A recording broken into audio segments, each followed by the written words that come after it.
I mean, there's a lot going on in a typical day for the slaves of GWAR. But I mean, that for whatever reason, this group of people are willing to do what it takes to put this particular show on stage every night.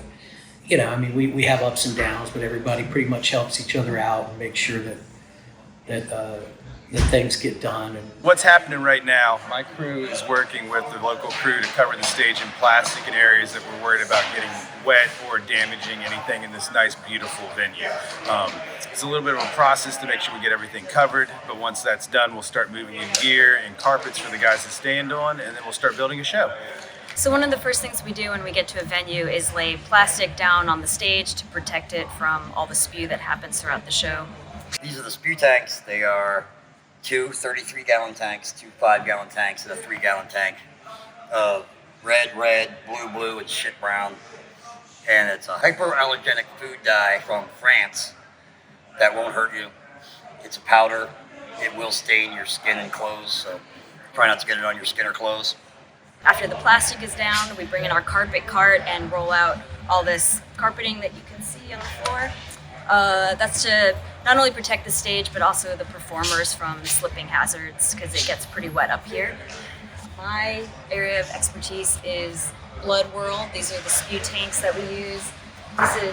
This holds 33 gallons of liquid, and then this 3-tank unit over here is 25. We've got a compressor, so you can see all the hoses that throughout the show I hook up to the various performers and then pull the trigger, and that releases the blood or barf, shit, pee, whatever the gag needs. It's a lot of hoses, a lot of wrapping things in plastic, protecting the venue and the performers. We have a lot of things that most bands don't have to worry about. Most days when we come in, we immediately discuss where we're going to spray in the room, what's going to get wet, who's going to get wet, what could possibly be broken or ruined, like light trusses, speakers, everything like that. They just covered up my front fills with plastic because it's a brand new PA that's nice, but we don't want to get it sprayed, so I'm going to have to take some work and make sure they sound good for everybody up front. you have a circus sometimes, like a carnival type situation. But I mean, you know, everybody has their own thing to do, and mine, fortunately, is nothing. We got everything in the building now, and so we've loaded it all in through the truck, and we got it up on stage now, and everybody's going through their daily chores of setting up their own personal little spots. Helping the Chancellor of Germany get his clothes on, because he's a little old. He really doesn't know how to dress himself anymore. So he's coming out tonight to meet GWAR. He's a big fan. We don't know how we feel about him too much, but you might see what happens later on. So right now we're at the point of about to sound check. So I also run front of house. So this little battle station of mine, we bring out with us. Instead of using a house desk, so we have a nice consistent show every day, I can set up. It works with my monitor system to where we split our preamps out.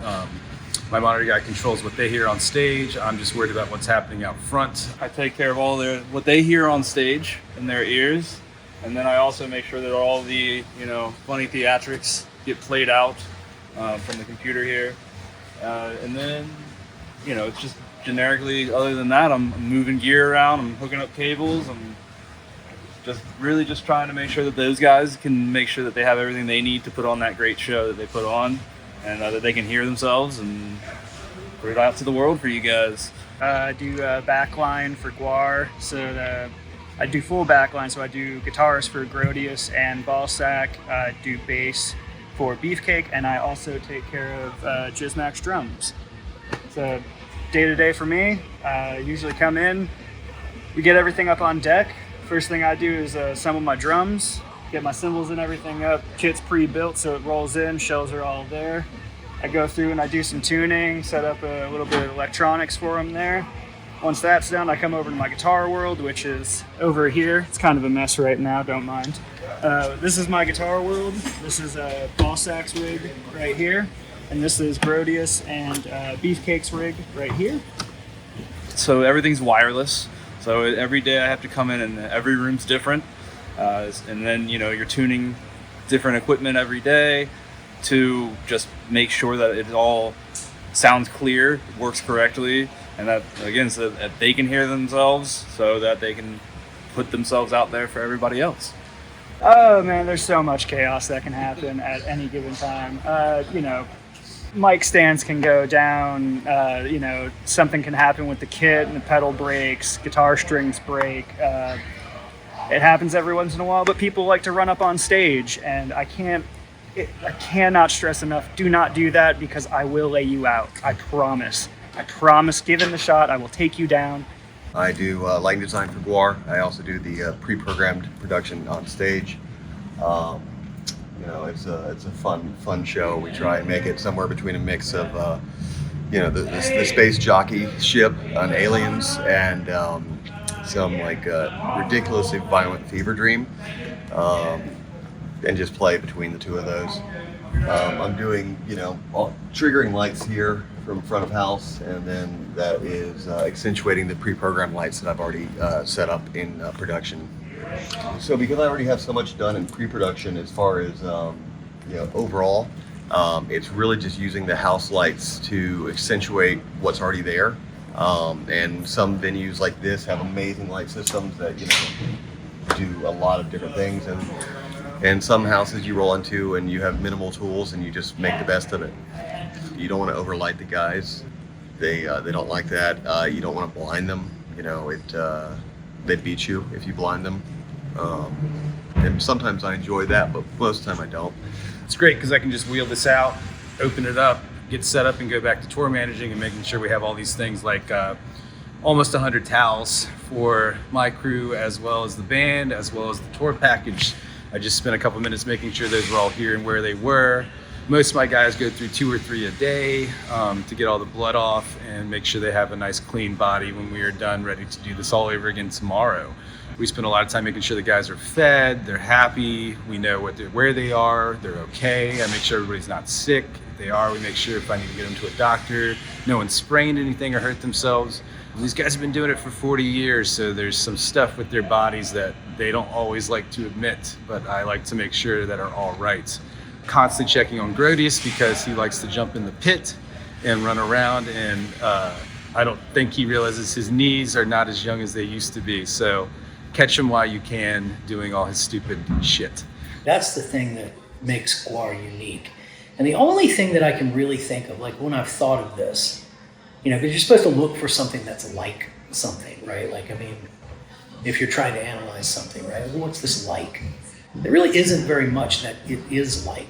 So like the whole genesis of the band was rooted in this idea of sacrificing self, like to the point that, like, you know, some of the old guard, like Hunter Jackson and Chuck Varga, it was just sort of taken for granted that, like, you know, they didn't want anybody to see your face ever, right? Like they would get really upset.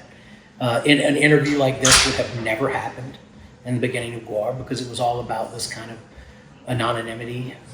From the beginning, there was this ethos of, all right, we're going to take a bunch of artists and we're all going to like work really hard on something, and then get a bunch of musicians. We're going to work really hard on it. It's all sort of this selfless ethos, and what they would do is like they'd give you a stake in the project, right, to secure your commitment to it, right? It worked for a really long time, and I think that it's just sort of become ingrained in the people that are involved.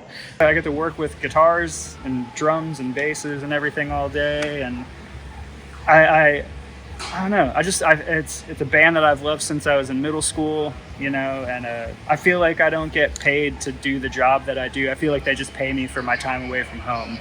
It's like I don't feel like I'm working most of the time. It's an interesting job, I will say that. The rest of the world may not know how special, or much of the world may not know how special GWAR is, but I think that we know, right? We know that what we're doing is legendary, and that sounds really, really arrogant to say, but it's absolutely fucking true. You know, as far as I'm concerned, the band should be in the Rock and Roll Hall of Fame. The band should be known as one of the progenitors and, you know, building on the work of people that started shock rock, GWAR deserves a place in that pantheon. It's very difficult to make the argument if you're making a film about heavy metal history and you come to the part where you're supposed to talk about shock rock. Leaving GWAR out makes you look fucking stupid, right? But that happens. It happens. And to me, that's an absolute, it's an offense to us. We know what we're doing is important. We know that. And that's why we keep doing it. When he's angry, yeah, he's angry. All you rotten to rock. What's your name, young lady? Justin. Justin! Well, aren't you beautiful? Show Justin what the fuck he has won!